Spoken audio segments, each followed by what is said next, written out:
Attention, écoutez cette dame, elle est trop forte. Écoutez ça. Choquant. Par exemple, pourquoi on vire les personnes trans de l'armée? Non, là-dessus, non, il faut pas non plus trop instrumentaliser le débat.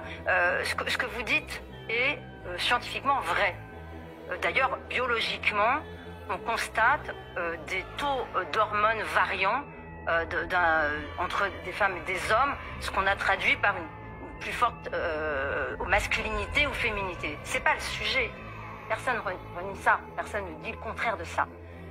Ce que l'on dit aujourd'hui, c'est que des milliardaires qui avaient des intérêts personnels à créer un système idéologique qui fasse penser que le transhumanisme devait être banalisé, qui ont construit des empires pharmaceutiques et de chirurgie de transition pour faire de l'argent et infiltrer l'ensemble des organisations mondiales de manière à ce qu'on fasse passer l'idée de deux choses, c'est que l'enfant serait un adulte en miniature capable de décider pour lui-même, ce qui n'est pas le cas, c'est un être en développement, affectivement, psychiquement, cognitivement.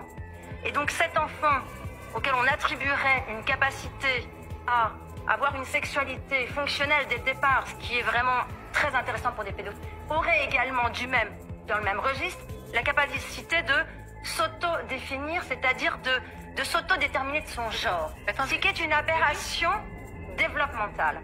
Donc, la question qui doit être posée aujourd'hui, c'est est-ce que, oui ou non, on s'est fait manipuler il y a 30 ans par un réseau de milliardaires qui ont infiltré toutes les structures d'État, qui ont infiltré des médias, qui ont infiltré toutes les industries pharmaceutiques et les partis politiques pour faire passer une idéologie qui masquait en réalité ce qui relève d'une décision d'adulte, puisqu'aujourd'hui, que vous le vouliez ou non, Nathan, quand vous avez un enfant, dès la maternelle, on lui fait lire des livres qui lui font croire que s'il veut être une fille ou un garçon avec des ailes de papillon, ça sera possible.